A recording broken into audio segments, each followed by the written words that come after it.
Alright, ladies and gentlemen, the version 3.5 Pure Fiction of course has just released, and this means that now we do have a brand new Pure Fiction which isn't shilling dot as much as the previous one. So we can finally take a look at just how good our premium dot team is when not everything is centered around dot. When it comes to the teams that we're going to be using, on the first half we will be using our dot team, and then on the second half we will be using our Castoric's team. So as you can see, we will be using HYSILENS, Black Swan, Kafka, Aventurine, as well as picking up the dot buff of course. And then when it comes to the second half, it will be Castoric's, Tribbie, RMC, as well as Hyacine for the full premium team, as well as the Memo Sprite damage increase as well for our team. And then when it comes, so yeah, that's going to be the teams we are going to be running. All premium units here are E0S0. With that being said, let's just hop right into the runs. Full character builds will be at the end. But real quick before we go into that, if you want to pull any version 3.5 characters or beyond, then I have the perfect thing for you, and that's today's sponsor, lootbar.gg. You can use Lootbar to top up on your favorite games like Honkai Style or Genshin Impact and save up to 25% on your purchases. Lootbar leverages favorable exchange rates and uses HYSILENS partner ads so you can get the most affordable prices and enjoy all HYSILENS top-up bonuses. Transactions on Lootbar are simple, safe and secure, as you only need to enter your UID and your region in order to get fast delivery. For example, if I want to buy the 3,280 generic shards and receive double with the first time top-up bonus, all I have to do is enter my UID as well as my server.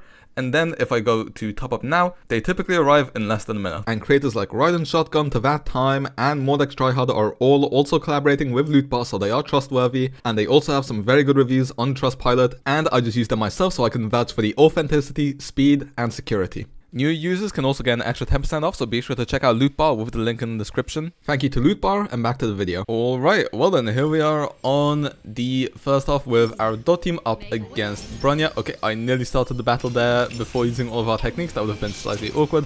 Anyway, let's just go ahead and initiate with Kafka's technique here. We did try running dot on both halves in the last Pure Fiction. We managed to get 40k on both sides, which was very impressive. Although that entire Pure Fiction was predicated around dot. And my hypothesis was that if you are running dot with at least the enemies being weak to one of the weaknesses, as well, that being either physical or wind, being weak to lightning isn't that important. But as long as they were weak to at least one of them, and there was a dot buff, which there usually is at least one dot buff you can pick in Pure Fiction, then you should be scoring between 30 to 35k full E0S0. So yeah, that's basically exactly what we've described, because although the grit mechanics here, okay, that was a mistake, although the grit mechanics here aren't, you know, bad for dot, because it is just the enemies take more damage, it also isn't specifically for dot. This literally helps every single team in the entire game. I'm pretty sure this even buffs Super Break, although I don't have a wrapper to use here on either of my accounts, so I wouldn't really know. But yeah, let's go ahead and take out all of these enemies right now. We are nearly done with the first wave. We will be able to kill basically all of these enemies here once we use HYSILENS' ultimate, because her ult just hits like an absolute truck, like so. Very nice.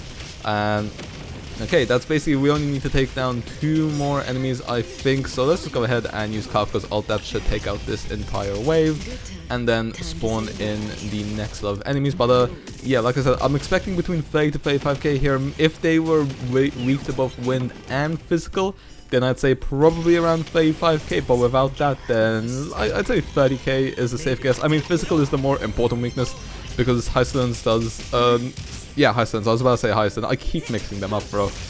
They really messed me up with some of these names. But yeah, I do think most important for a dot team is that they are weak to physical. Technically we could have used Finon here as well, although honestly I don't really like Finon in Pure Fiction other than, I mean, maybe this one would be decent because there is a solid buff for him, so maybe that would feel good, but I feel like maybe without Saridra I don't feel all that inclined to run him in Pure Fiction, if I'm being entirely honest. And will we be getting a Saridra discount even though I have a Finon? The answer is probably not. I'm probably going to do 2 temples, but then I'm going to prioritize getting Evernight, because our biggest priority right now is getting Alicia when she releases, or Cyrene. Also, let me know if I'm crazy, but I swear they used to pronounce her name Cyrene, and then all of a sudden in like version 3.4 they changed it to Cyrene. That either I'm going crazy, or it was Cyrene and then they changed it to Cyrene, which honestly I much prefer how Cyrene sounds, so I'm not gonna lie, I'm probably gonna call her either Cyrene or Alicia, or instead of Cyrene, because I don't know why, it just... Cyrene just doesn't scratch my brain correctly, you know? Maybe I'm the only one who thinks that though, but I think I will be going with Cyrene instead.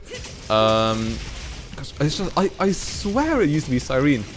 Like whenever they said it in the story before that, although I could be entirely wrong. Maybe I was playing in the JP dub because of the voice acting situation back then, who knows. So maybe I just filled in my own blanks, but yeah, anyway, let's just go ahead and focus on taking out the enemies here. We should be able to take these guys out before the cycle ends. So we should have 2 full cycles to take out Bronya, I want to say. Let's see. Okay, yeah, definitely. We have a Kafka turn, so we definitely will be able to.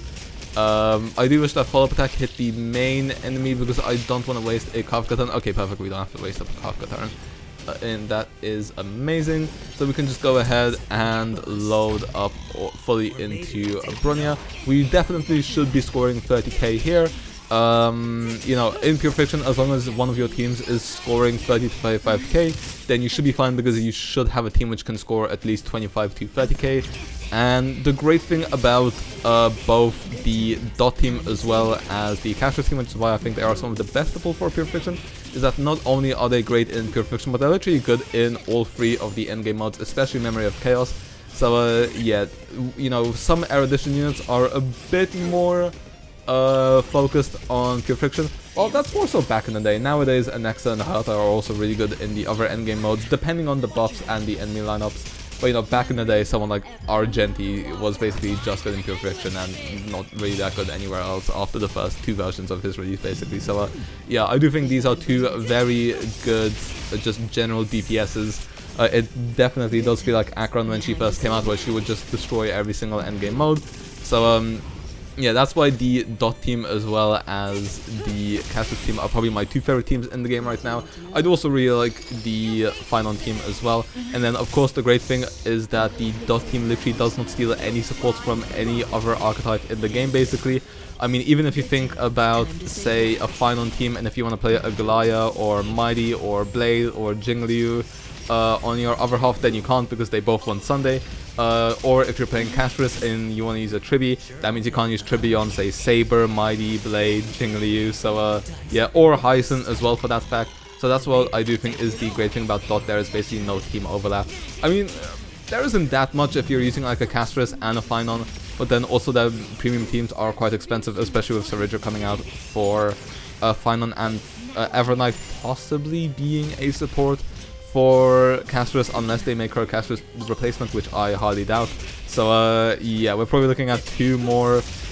We are getting a lot of more niche characters now. We had HYSILENS, which was for Dot, Saridra, which was for Finon, and then we're probably gonna get Evernight, which will probably be for Castorous.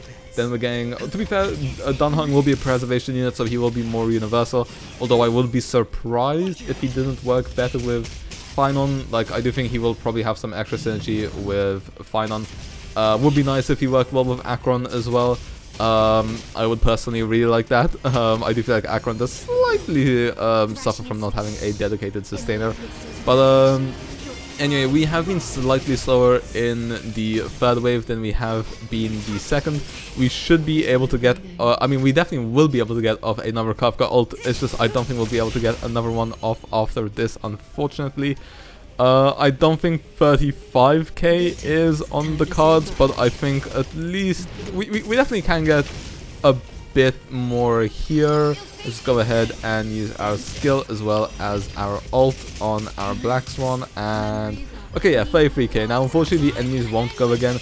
I remember back in the days of Pure Fiction when they had those buffs where enemies would just take action again right after you attack them, which was insane for Dot, but we do score a respectable 33k, which, you know what, I will go ahead and take. That is basically in the middle of that 30 to 35k range I said, so glad to see I wasn't completely wrong on that. But with that being said, let's go ahead and hop into our Castorous one now. Now, the premium Castorous team is very, very strong in Pure Fiction. I mean, Castorous does great AoE damage, and then Tribbie and Hyacine also have great personal damage, which is especially great when it comes to clearing out the smaller mobs. I will say, if Evernight does end up being a Castorous support, I am very curious as to who she will replace. My personal theory is that, I mean, RMC makes more sense, but maybe into on element it'll be a Tribbie replacement, so then you can use Tribbie on your other team, for example, like I said, Blade, Mighty, so then you could run like Blade, Sunday, Tribbie plus a sustain like Luocha. That would be a pretty strong team even if you don't have Hyacine's buffs. Or if you're off element, so if the enemy isn't Quantum Weak, then maybe you replace RMC with Evernight, so that then you can still get Tribbie's all-type Arrest Shred, so that your Castorous is dealing more damage even if they aren't weak, and then you can run, I don't know, maybe if the enemy's weak on the physical on the other half, then you just run Final or something like that. But yeah, I do feel like it is interesting that we will be getting another, possibly another Castorous support. I see Remembrance, and I just think Castorous support because I don't think they're going to be making a third Remembrance DPS, especially one that might compete with Castorous. That would be kind of insane, but I suppose we'll have to wait and see what they do. And then when it comes to what Cyrene's form would be, then you know I'm hoping for a universal support, either for, I mean, hopefully for the Chrysalis, if we're being entirely honest. I know that would be maybe stepping on Tribbie's toes, and you know we obviously, but okay, but here's the thing: people will say, oh, don't power creep Tribbie, but you know what's better than having one Tribbie? 2 Tribbies. So you know, Robin's been out in the game for a while. She's been out for over a year. She released in 2.1. Cyrene's probably gonna release in 3.7. So you know, if the 2 best buffers in the game end up being Alicia as well as Tribbie, then I don't think we can complain too hard unless they release another broken buffer at the start of version 4, in which case then I think it's kind of overblown. Also, we are hitting some ridiculous numbers on our Castorous right now, but yeah, I'm hoping it doesn't.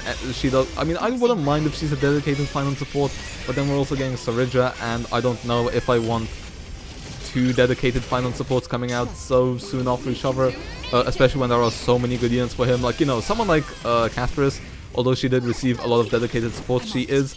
HP isn't a new archetype, but you know, Blade mains have been asking for a HP buffer since like the start of time, and we never got one. So you know, she just didn't really have the best partners in the entire game, which is why I kind of understand them giving her more dedicated supports than they normally would. I'm just gonna queue here and hope that the dragon doesn't spawn in too long after.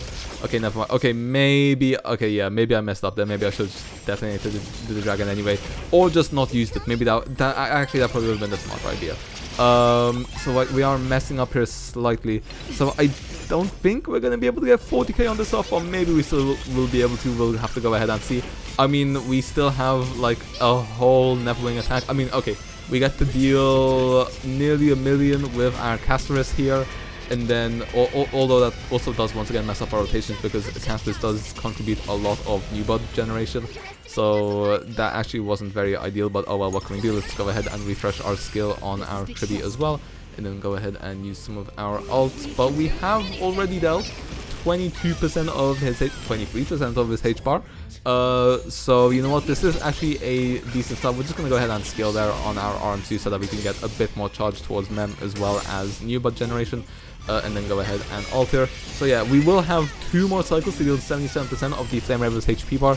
Now, does he have a pretty insane HP bar? The answer is yes, but I do have some hope for us here. We keep missing our Neverwings by like 3%. Which is slightly annoying, but yeah, so like I said, if Cyrene's gonna be a final support, I wouldn't mind, but I hope it's a situation where she's like a very good support for final like Sarija is, but then she's also way more universal for the entire cast of characters, infamously unlike Sarija right now, which is a bit unfortunate, but yeah, I don't know. What do you guys want for Evernight, Dunhung Preservation, as well as Alicia to look like, or Cyrene to look like? Do go ahead and let me know. Although that does only take us into 3.7, and I have no clue who our 3.8 character would be. Maybe they'll do something like Genshin did with Anefa or Emily, where they just release a random character no one ever knew about. All of a sudden, which would be interesting, or maybe we'll get someone which we're already familiar with, maybe like a Dr. Rekka, maybe someone from the Annihilation Gang. We'll have to go ahead and see. But I am very excited for the ending of Aventurine. Aventurine has been great so far. I mean, honestly, I think it's criminal that Star Rail wasn't voted for Best Mobile Game, although it's had a lot of issues not even receiving a nomination.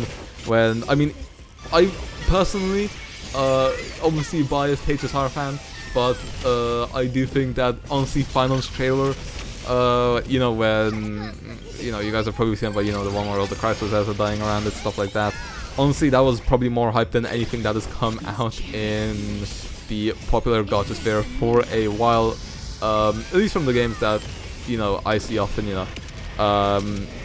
No, I don't think Genshin has had a similar hype moment to some of HSR this year. But yeah, maybe that's just my take, you know, but I do think stuff like Castoric's story trailers, Finon's story trailers, stuff like that have been pretty amazing this year. So I do think Aventurine has been good to us.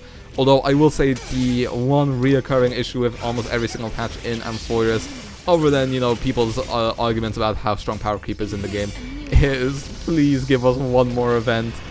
Please just give us one more event every single patch, which doesn't include the ones where we have to like send out assignments, because that has no gameplay involved. You know, HSL does a really good thing where it lets us do events like the entire version, so I don't mind if it adds one more version. I wouldn't feel too overwhelmed. Sometimes there genuinely just is very little to do in this game in certain moments, so yeah. Genshin has the problem where it has a lot of events during a cycle, but then it only gives you like 2 weeks, if that, to finish them, whereas Star Rail gives you the entire version to finish them, and then just does not give you basically any events to finish in that time, other than like 2. I think we have 2 gameplay events this version, and then we also had the one where you had to send out the assignments, which is just the laziest event in all of existence. So please give us like 3 gameplay events, and then if you want to give us an assignment event as the 4th one for extra rewards, I will go ahead and take it. But we do actually end up getting 40k with our caster team. Actually pretty convincingly. We still had probably like at least 2 more Neverwings we could have spawned in, and that's even with me messing up earlier in the fight. So you know what, we'll definitely go ahead and take that. A score of 73k is very respectable. Don't even own a single limited edition unit on this account, so you know, definitely very happy about that. But yeah, with that being said, let's go ahead and move on to the character builds as well as the outro. Well then, as you can see, both the Dot team as well as the Casters team were able to perform exceptionally well. I mean, especially the Casters team, but then the Dot team also held its own. You know, we got over a score of 30k, despite the fact that there was either no wind weakness, and the fact that the team isn't getting shielded anymore by the Dot buffs that we saw in the last Pure Fiction. So I think this does solidify the Dot team as a very decent all-around team, also in Pure Fiction, but then also very good in modes like Memory of Chaos. And then the exact same thing can be said about the Premium Casters team, albeit to an even higher level, I'd say. Now, when it comes to our character builds, real quick, starting off with our HYSILENS, we have over 135 speed, 3.3k attack, as well as the 120% EHR that we need. She is on an S4 as of the Prey. Traces are fully maxed out other than the basic attack. She is, of course, on the dot set as well.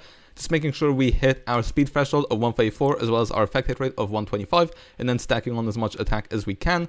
We are also on attack boots, the reason being, in my opinion, if you can't hit 160 speed on HYSILENS, or at least like 156, then you're probably just better off going for an attack boots with some speed substats like I have here. Just making sure you hit, so yeah, I'd say either 134 speed with attack boots or 160 speed without attack boots. It's actually pretty easy to run attack boots because she does give herself so much speed from traces and stuff. And then she is also on the Revelry set. It would be better if this was physical, but unfortunately I don't have any good physical pieces, so instead we have to go for attack instead, which does leave us fairly oversaturated, but oh well, what can we do? She is also E0, of course, like I said, all premium units are E0S0, and then we do also have 140 speed on our Black Swan, once again hitting 120 EHR, and then we have nearly 3k attack as well. Trace is fully maxed out. We do also have her on the dot set, of course. She is also on the Pan Cosmic set for that extra bit of effect hit rate. And then Eidolon's also E0. When it comes to our Kafka, 3k attack, 163 speed, she has 82% EHR as well. Then we are also on an S5 tutorial light cone traces, mostly maxed out, as well as 2p speed so that we can hit that over 160 speed. And then she is also on Lushaka to give our HYSILENS even more speed as well. And then also Eidolon's, she is E0. And then when it comes to our Aventurine that we used in the first half, wherever he is, there we go, too many imaginary characters, oh my god. He does have over 4k defense as well as 134 speed. He is also on the trend icon because this is what I used to use on Akron.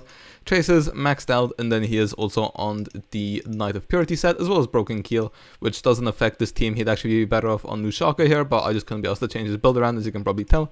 He is also E0. Then when it comes to our Castor's team, 87 speed, 58 career, which becomes exactly 100% when we're in our dragon form, and then also 188 crit damage, which becomes about 290 crit damage later on as well. And then also we are on the Himiko Lightcon because this is my highest base HP Lightcon. And then Traces, fully maxed out on the basic attack, Poet set as well, just getting as much crit rate as we can, but not overcapping. And then she is also on the Bone Plane Ornament set, and then also E0 when it comes to our Tribbie, also below 95 speed for the Poet set, 54 crit, 164 crit damage, but of course this will go up thanks to RMC buffs as well as Bone buffs as well as Poet set. And then also Dance S5, of course, as you would expect. Traces mostly maxed out other than the basic attack, basically the leftover Poet pieces from our Castress as well as the leftover Bone pieces. And then also once again E0 when it comes to our RMC, 166 speed, 255 crit damage, some extra ERR as well. On a S4 Victory in a Blink. Traces, Memo Spread skills maxed out, Mem healing as well as max HP mostly maxed out. Relics, 2p speed so that we can hit over 160 of course. And then also just getting as much crit damage as we can other than that. And then also on Penacony for the 5% extra ERR. And then Eidolons, also E6. And then finally, when it comes to our Hyacine, over 200 speed, over 5k attack, nearly 100 crit damage as well. On the Health Store Lightcon S5, Traces are mostly maxed out. Relics on the Warrior Goddess set for that extra crit damage to our entire team, which is useful because, you know, RMC can buff more, Tribbie, Hyacine, and Castress can also deal more damage, and then also on the Giant Tree set to increase their speed as well as healing. And then finally E0 once again. So yeah, that's it for our character builds. Let me know how you found this Pure Fiction. With that being said, hope you guys enjoyed, and see you next time.